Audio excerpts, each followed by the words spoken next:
It's worth going back to some of these oral arguments in April because we to a degree saw some of this coming with the justices already suggesting presidents need some immunity. So how does this now play out going forward? Well, this is in no short sense, Whit, a big win for Donald Trump. It means delay. We already knew that a trial on these charges would be unlikely before the presidential election. Now it's all but impossible based on today's decision. And I want to just quote for you, it's from the dissent here. This is a Supreme Court that is sharply divided on this issue along ideological lines. This was a 6-3 decision. The conservatives issuing that decision that Terry just outlined. The liberals in this case dissenting very, very sharply in stark language. In fact, Justice Sonia Sotomayor said today that the court gives Donald Trump all the immunity that he asked for and more. She accuses the court of an atextual, ahistorical, and unjustifiable immunity test that, in her view, puts the president above the law. It's Adam, and what I found out today is hard to believe. In a compressed period, the Supreme Court gave Trump a massive win on criminal immunity, but also blew up his tariff strategy, blocked fast-track deportations, and issued late-night emergency orders against executive action. Trump's furious attacks on the justices prompted unprecedented public pushback.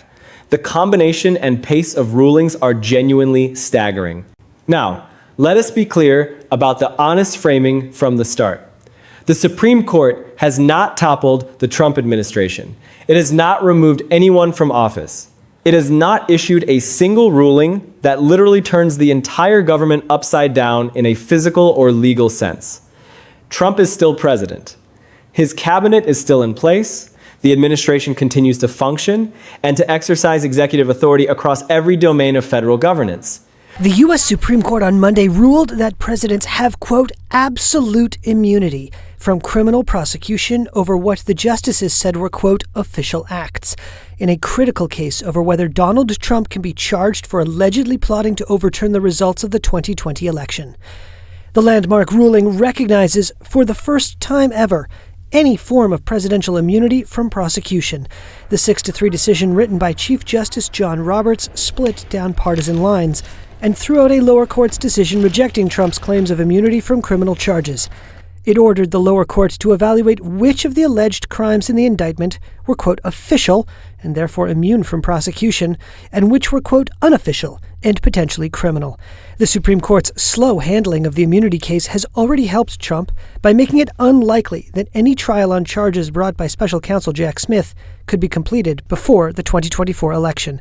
What the court has done, and this is the genuinely remarkable thing, is demonstrate within a single compressed period that it is simultaneously the institution that most expanded Trump's personal legal protection and the institution that is most actively constraining his most aggressive uses of executive power. That paradox, the court as both Trump's shield and Trump's brake, is what the upside-down framing is capturing. And it is more surprising and more constitutionally significant than most of the commentary around it has acknowledged. So let us start with the immunity ruling, because without understanding what that ruling gave Trump, you cannot fully appreciate the significance of what the court subsequently took away. Trump v. United States was decided with a 6-3 majority. Chief Justice Roberts writing for the majority. The ruling held that former presidents had absolute immunity from criminal prosecution for their core official acts, the actions taken in the exercise of the constitutional powers specifically assigned to the presidency. And breaking news right out of the gate at noon on one of the biggest Supreme Court cases of the year. Good afternoon. Thank you for joining us. I'm Joel Brown. Amber has the day off. And we start in Washington. The U.S. Supreme Court late this morning ruling former President Trump may claim immunity from criminal prosecution for some of the actions he took in the waning days of his presidency. Michael Perchik on it for us. He's following the case and breaking it down for us this afternoon. Michael.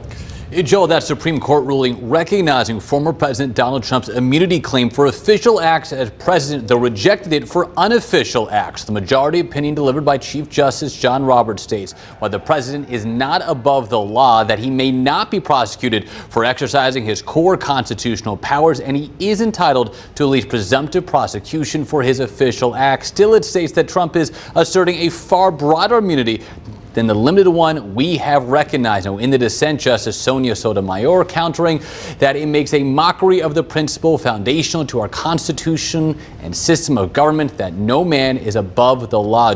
And for other official acts, things done in the exercise of presidential authority, but not in the absolute core domain, there is presumptive immunity that provides substantial protection. The ruling was extraordinary in its scope. Legal scholars of every political orientation acknowledged that it significantly expanded the protection available to presidents from criminal accountability. It effectively killed significant portions of the federal election interference case against Trump. It reshaped the legal landscape for how presidential conduct can be prosecuted going forward.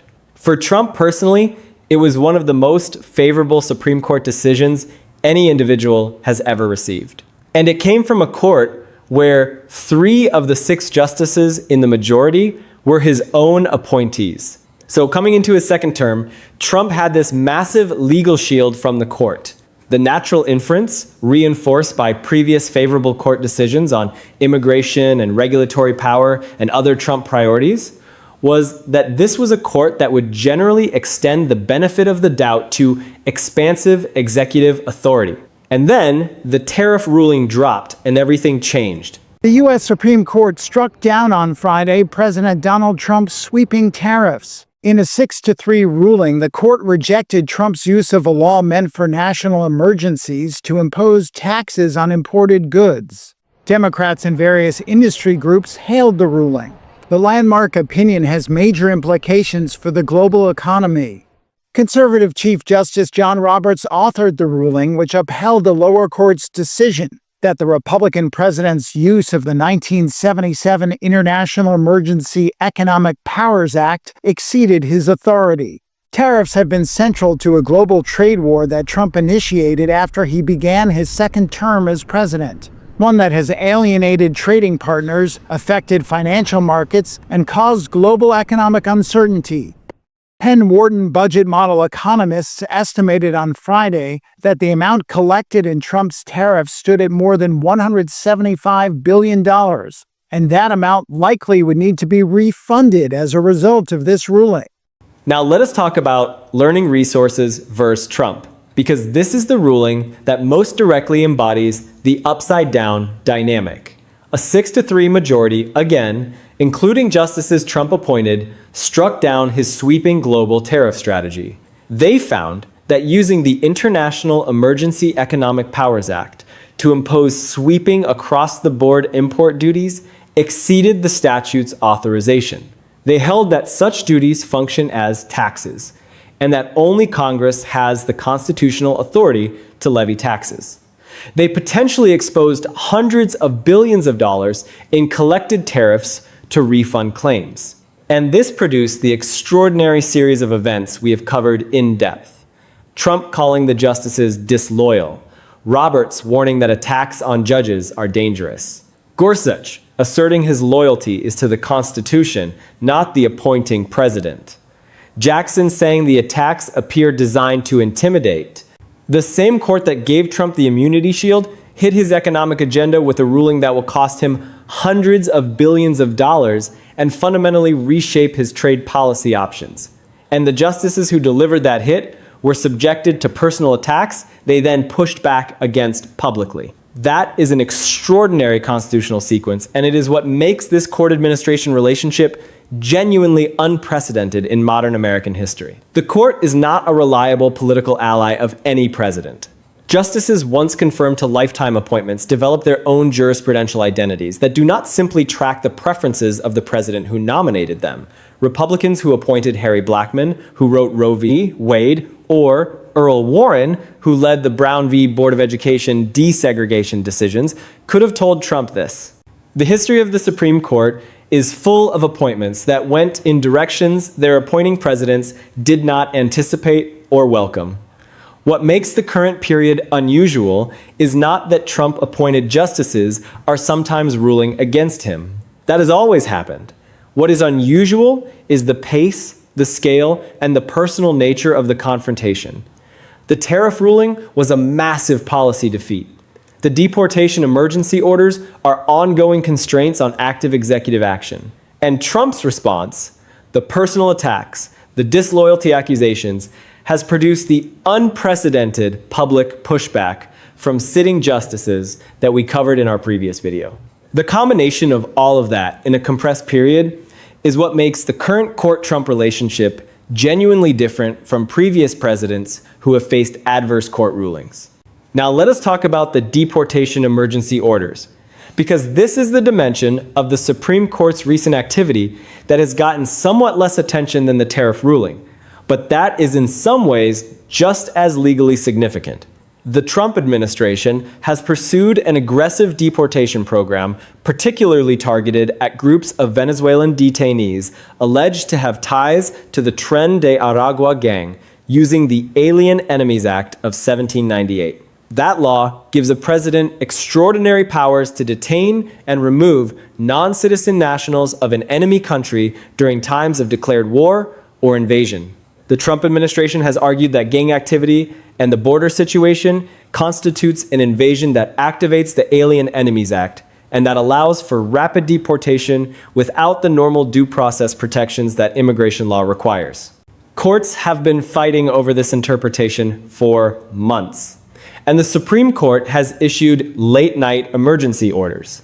The kind of order that gets issued when a majority of the court concludes that irreversible harm will occur if it does not act immediately, telling the government that it is instructed not to deport the affected detainees until further notice. Those words, the government is instructed not to deport, are a direct judicial order to the executive branch to stop doing something it has been doing, issued late at night under emergency protocols by the same court that granted Trump broad immunity for official acts. That is the court telling this administration right now, tonight, immediately, that it cannot do what it is trying to do. The procedural and constitutional significance of that is enormous.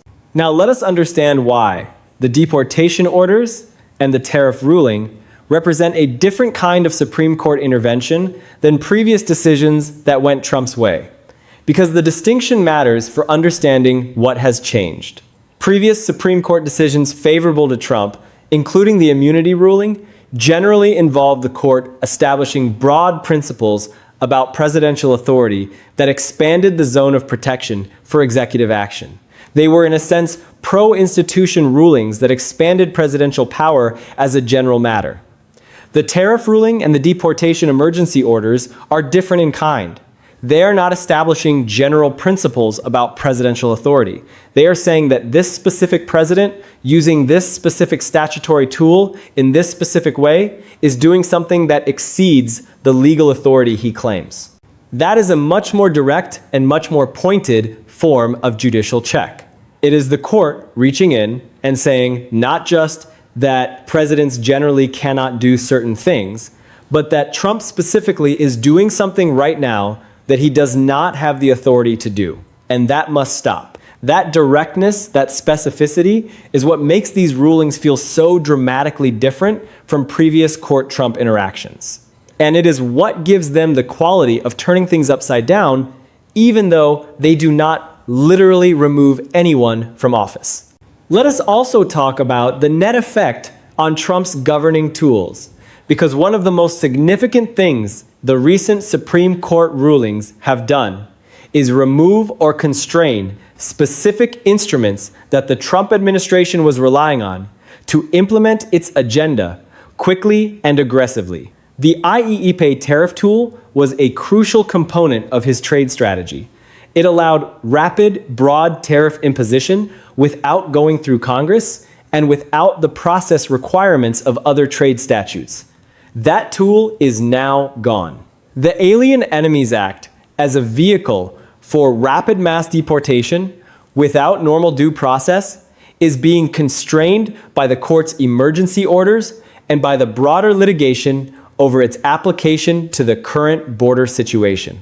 And the pattern of the administration testing the limits of emergency powers and statutory authority in multiple domains simultaneously has resulted in the court's increasing willingness to issue emergency orders and adverse rulings when it concludes those limits have been exceeded. This creates a governing environment where the most aggressive executive tools keep running into judicial walls. That does not mean Trump cannot pursue his agenda.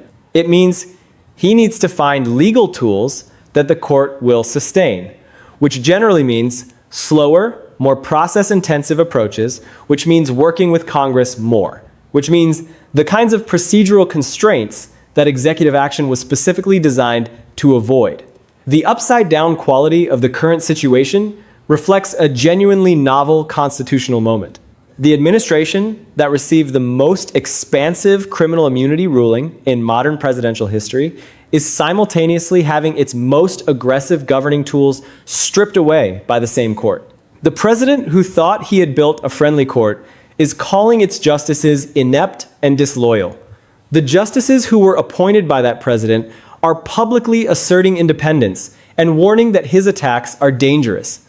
And the trade strategy, deportation program, and emergency powers approach that was central to the second-term agenda are under sustained judicial pressure from a court that has demonstrated its willingness to issue emergency orders and adverse rulings, even against its own appointing president. Now let us think about what it means politically that Trump's narrative of a friendly Supreme Court has been disrupted.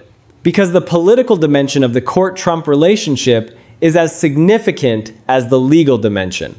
Trump nominated 3 of the current justices. His allies spent enormous political capital confirming them. And for a period, especially through the immunity ruling, the court appeared to be generally favorable to expansive executive authority. That appearance gave Trump a political narrative. The court is on our side. They understand what we are trying to do. They will sustain our approach to governing. That narrative has now been complicated in ways that create significant political problems. When Trump calls the justices who ruled against him on tariffs disloyal and accuses them of foreign influence and calls them inept, he is not just expressing frustration. He is revealing that his expected political relationship with the court has not materialized in the way he anticipated. His own appointees joined the 6-3 majority against him on the tariff ruling. His own Chief Justice is giving speeches about the danger of personal attacks on judges. His own nominee, Gorsuch, is saying publicly that loyalty runs to the Constitution rather than to the appointing president. That is not the court he expected.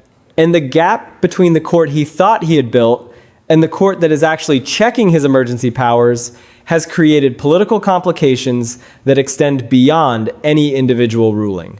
Let us also spend time on what the upside-down quality of the current court-Trump relationship tells us about the nature of the institution itself, because there is a lesson here about the Supreme Court as an institution that goes beyond the specific Trump cases.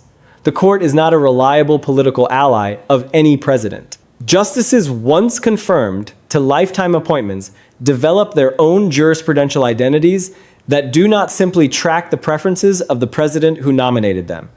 Republicans who appointed Harry Blackmun, who wrote Roe v. Wade, or Earl Warren, who led the Brown v. Board of Education desegregation decisions, could have told Trump this. The history of the Supreme Court is full of appointments that went in directions their appointing presidents did not anticipate or welcome. What makes the current period unusual is not that Trump-appointed justices are sometimes ruling against him. That has always happened. What is unusual is the pace, the scale, and the personal nature of the confrontation. The tariff ruling was a massive policy defeat. The deportation emergency orders are ongoing constraints on active executive action. And Trump's response, the personal attacks, the disloyalty accusations, has produced the unprecedented public pushback from sitting justices that we covered in our previous video. The combination of all of that in a compressed period is what makes the current court-Trump relationship genuinely different from previous presidents who have faced adverse court rulings. Now, let us talk about what the mixed record, immunity on one side, tariffs and deportations on the other, means for the legal and political landscape going forward.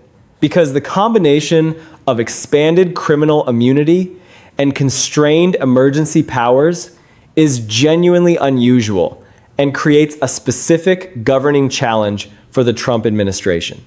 The immunity ruling means that a significant category of Trump's conduct, actions taken in the exercise of core official powers, is protected from criminal prosecution. That protection is real, and it is lasting as long as the president holds. But the emergency powers constraints mean that some of the most powerful tools for implementing policy quickly and aggressively are now limited by judicial oversight that is willing to issue emergency orders and adverse rulings. In practical terms, this means that Trump's personal legal exposure for his presidential conduct is reduced, but that his operational tools for executing his policy agenda are being trimmed. He is more protected personally while being more constrained operationally. That specific combination, personal protection, operational constraint, creates a governing dynamic that is genuinely novel. And navigating it requires finding ways to implement the agenda through legally sustainable tools rather than through emergency powers that the court keeps striking down. The administration is having to learn that the most aggressive tools are not always the most effective tools when they keep running into judicial walls.